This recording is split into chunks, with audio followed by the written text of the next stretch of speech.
Once again, there is a new video. In this video, I am going to show you how you can place a voice chat in Roblox. The first thing we are going to do is search Roblox, and this can be from your PC or from your cell phone. Okay? Okay, we can see in Roblox the configuration in upper right corner. Press in and go to configuration.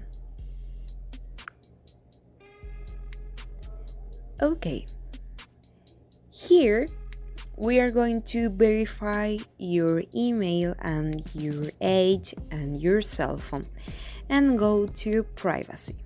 In privacy, we can see the option here. We can use the camera and the email and the voice, and press in this button, and this option you will receive an email. It may take 1-2 days telling you that is already active. Thanks for watching this video. Don't forget to subscribe.